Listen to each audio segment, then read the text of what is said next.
Welcome back to That Haunts, where we dive into real-life stories that chill you to the bone. If you're new, hit that subscribe button and join our haunted community. Today, we're exploring a mystery that's gripped the world with its eerie details and unanswered questions. The disappearance of Elisa Lam at the Cecil Hotel. Let's get into it. In January 2013, Elisa Lam, a 21-year-old Canadian student, arrived in Los Angeles. She was on a solo trip, blogging about her adventures and checking in with her family in Vancouver. Elisa was bright and curious but struggled with bipolar disorder. She checked into the Cecil Hotel in downtown LA, a place with a dark past. Serial killers like Richard Ramirez stayed there, and it was known for suicides and strange events. To Elisa, it was just a budget hotel. She was on the 5th floor sharing a room with travelers. For a few days, she called her parents daily, sharing her plans. But on January 31st, she stopped calling. Her parents, alarmed, contacted the LAPD and a search began. The police scoured the Cecil, talking to staff and guests, but found no trace of Elisa. Missing posters went up and her family flew to LA, desperate for answers. 2 weeks later, on February 14th, the police released security footage from the hotel's elevator that turned this case into a viral mystery. The grainy video shows Elisa entering the elevator at night, wearing a red hoodie. She presses multiple buttons, but the elevator doesn't move. She peeks into the hallway, darting her head left and right like she's looking for someone, or hiding. Her movements get erratic. She steps in and out, presses against the wall as if to vanish, and makes slow, deliberate hand gestures like she's talking to someone unseen. The hallway is empty. The doors stay open for minutes and then she walks away. That's the last time she was seen alive. The video exploded online. Was she on drugs? Having a mental health episode? Or interacting with something we couldn't see? Some noticed the timestamp seemed tampered, missing seconds sparking conspiracy theories. The elevator's odd behavior, staying open so long, added to the unease. On February 19th, guests complained about the hotel's water.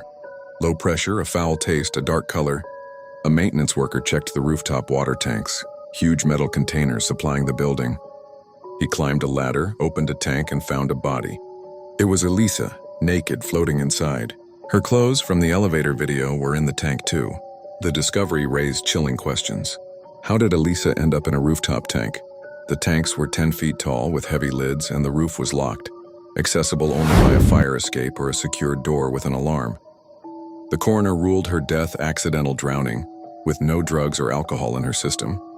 Her bipolar disorder was noted as a factor, suggesting a manic episode. There was no trauma, no clear evidence of foul play. Her phone was never found, and her blog's automated posts fueled ghostly rumors. How did she get to the roof? The fire escape was possible but tricky. The locked door's alarm never triggered, and staff said it was secure. The tank's heavy lid and small opening made it hard for one person to enter, especially in distress. Why was she naked? Her clothes in the tank suggested she undressed, but why? The water wasn't deep enough to require it. Theories multiplied. Some said her bipolar disorder caused a psychotic break, leading her to the roof and into the tank. The elevator video, her disjointed movements, could support this. Others suspected foul play. Was she lured by someone with roof access like an employee? The tampered video hinted at a cover-up. The Cecil's history, murders, suicides, hauntings, sparked paranormal theories. Was she warding off an unseen force in that elevator? A strange coincidence. An LA tuberculosis outbreak used a test called Lam Elisa, fueling wild conspiracy ideas, though no evidence supports them. The Cecil's dark past, inspiring American horror story. Hotel, blurred fact and fiction. The police called it an accident, but Elisa's family sued the hotel for negligence, arguing it failed to protect her. The case was dismissed, leaving no closure.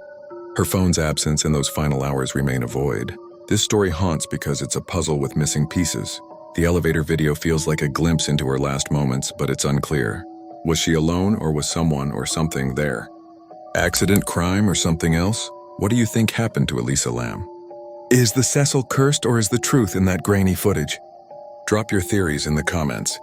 If this chilled you, like, subscribe, and ring the bell for more true horror on That Haunts. Check our playlist of nightmares below and tell us, what's the creepiest place you've stayed? Stay spooky and we'll see you next time.